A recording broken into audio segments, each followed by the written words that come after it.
Video में देखने वाले हैं क्लास 9th का हाफ ईयरली बिल्कुल नया पेपर 2023-2024 के लिए। ये मॉडल पेपर है यूपी बोर्ड के लिए, लेकिन बाकी सभी बोर्ड जैसे Bihar board, MP board, UK board, Uttarakhand board, Jharkhand board, Rajasthan board, Gujarat board, Haryana board, सभी के लिए इम्पोर्टेंट है। क्लास 9th का जो हाफ ईयरली पेपर होता है ना बच्चों, वो इसी तरह का आता है। इसी के अकॉर्डिंग आपको अपनी तैयारी करना चाहिए। तो 70 नंबर का पेपर आता है यूपी बोर्ड में, 3 घंटे 15 मिनट आपको दिए जाएंगे। एक कोड है इसका क्लास 9th साइंस यानी कि विज्ञान कक्षा 9 का ये पेपर है। तो देखिए यहाँ पर सबसे पहले बताया गया है आपको कि पेपर करते समय आपको क्या सावधानियां रखनी है। प्रारंभ में यानी शुरुआत के जो 15 मिनट हैं वो पेपर पढ़ने के लिए दिए गए हैं। ये पेपर जो है ये मॉडल पेपर है जो कि 2 सेक्शन ए और बी, आ और बा में विभाजित है, 2 खंडों में विभाजित है। खंड आ में जो 20 अंक के बहुविकल्पी प्रश्न हैं उनके उत्तर आपको OMR शीट पर देने हैं। OMR शीट होती है जिसमें आपको 4 ऑप्शन के 4 गोले दिए होते हैं हर प्रश्न के सामने, और वहां पर आपको ABCD में से जो भी उत्तर सही है वो गोला काले या नीले पेन से फिल करना होता है। सेक्शन बी यानी खंड बा में वर्णनात्मक प्रश्न हैं जिनके उत्तर आपको उत्तर पुस्तिका पर लिखने हैं, हल करने हैं, कॉपी पर लिखने हैं। प्रत्येक खंड के 3 उपखंड का, खा, गा हैं, यानी प्रत्येक खंड जो का और खा है उसके 3 उपखंड भी हैं जो कि फिजिक्स, केमिस्ट्री और बायो, भौतिक विज्ञान, रसायन विज्ञान और जीव विज्ञान के प्रश्न पूछे जाएंगे अलग अलग उपखंड में। प्रत्येक प्रश्न अनिवार्य है, उनके सामने उनके अंक दिए गए हैं कि कौन सा प्रश्न कितने नंबर का है, ये उसके सामने लिखा हुआ है। अपने उत्तर की पुष्टि के लिए नामांकित चित्र और रासायनिक समीकरण दीजिए जहां पर आवश्यक हो। तो दोस्तों सब्सक्राइब कर लो exams with MS YouTube channel को। क्लास 9th के सभी सब्जेक्ट्स के model paper, question paper, important half yearly, yearly exam के यहाँ पर आने वाले हैं।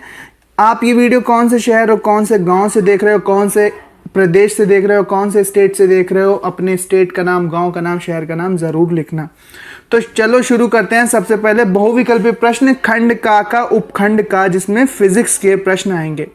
पहला प्रश्न है निम्नलिखित में से सदिश राशि है, तो सदिश राशि इसमें से कौन सी है? सदिश राशि यहाँ पर हो जाएगी दोस्तों, जो दाब है वो एक सदिश राशि हो जाएगी। ठीक है, कार्य एक सदिश राशि होता है। यहाँ पर दाब और कार्य में थोड़ा सा कंफ्यूजन है।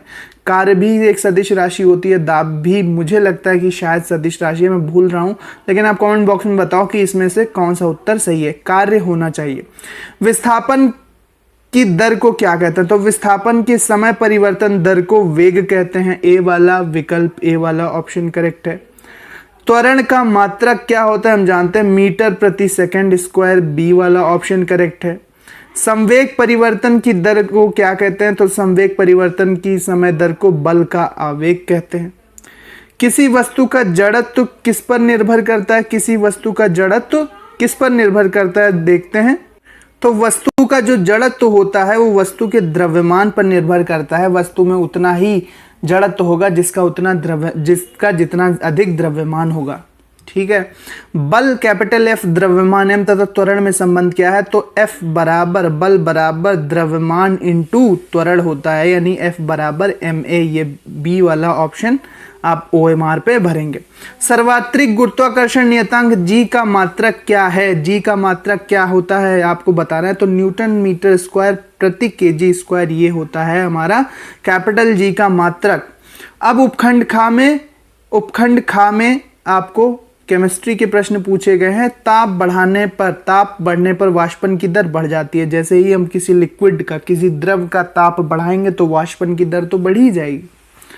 वाष्प यानी भाप में वो तेजी से बदलने लगेगा। 2 या 2 से अधिक पदार्थों का स्वतः एक दूसरे में मिलकर समांग मिश्रण बना लेना क्या कहलाता है? ये संघनन कहलाता है। ठीक है, संघनन नहीं होना चाहिए इसका उत्तर। 2 या 2 से अधिक पदार्थों का स्वतः एक दूसरे में मिलकर समांग मिश्रण बना लेना क्या कहलाता है? ये विसरण कहलाता है। संघनन तो द्रव की जो महीन बूंदें होती हैं, जो सूक्ष्म बूंदें होती हैं, आपस में मिलकर लिक्विड बनाती हैं। लेकिन विसरण में ये होता है कि एक स्थान पे अगर 2 पदार्थ हैं उनको छोड़ दिया जाए, चाहे द्रव हो चाहे गैस हो, ठोसों में विसरण नहीं होता तो वो आपस में मिलकर एक समांग मिश्रण बना लेंगे। तो ये डी वाला ऑप्शन करेक्ट है।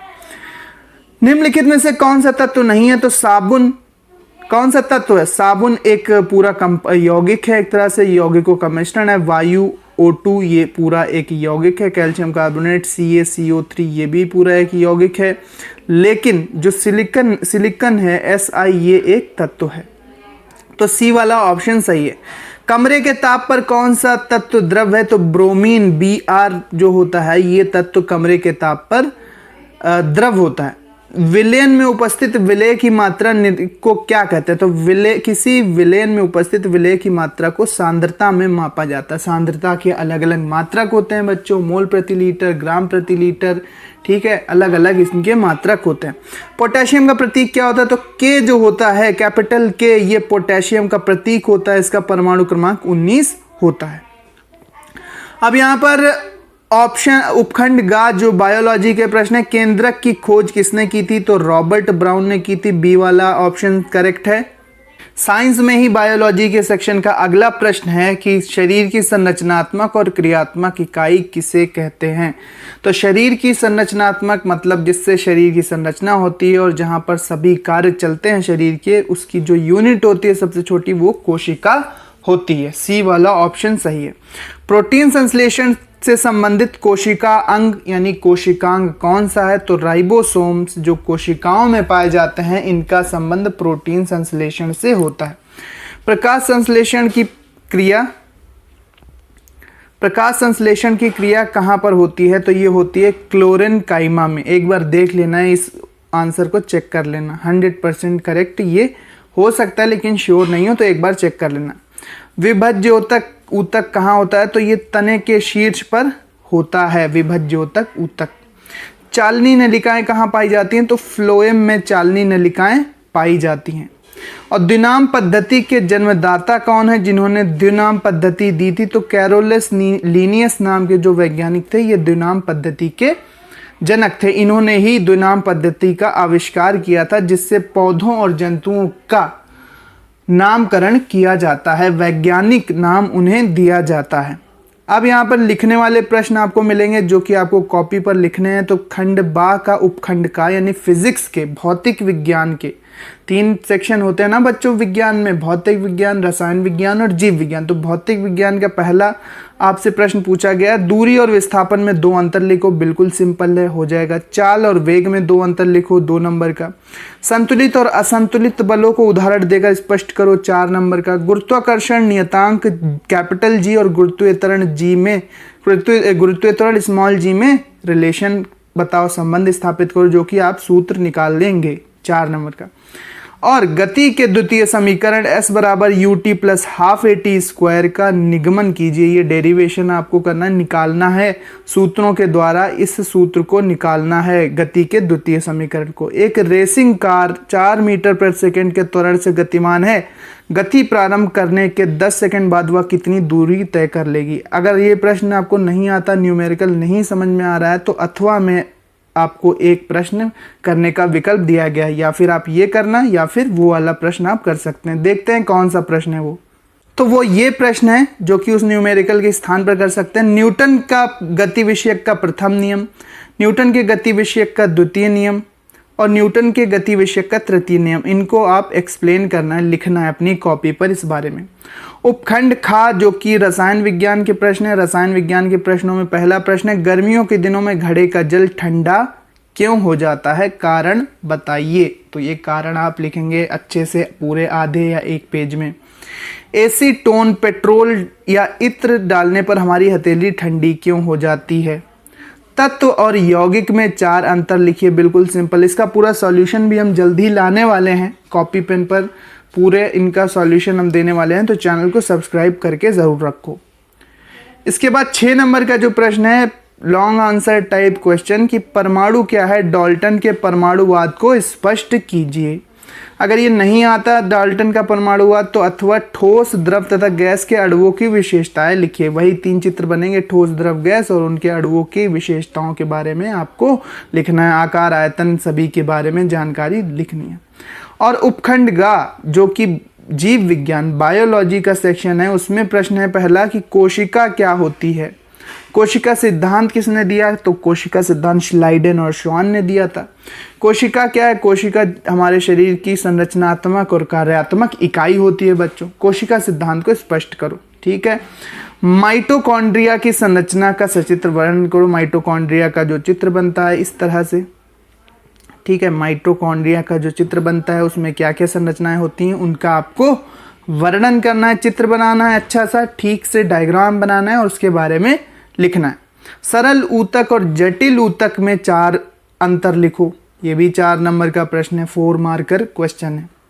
सरल प्लांट सेल यानी पादप कोशिका यानी प्लांट सेल और जंतु कोशिका यानी एनिमल सेल में 6 अंतर लिखिए।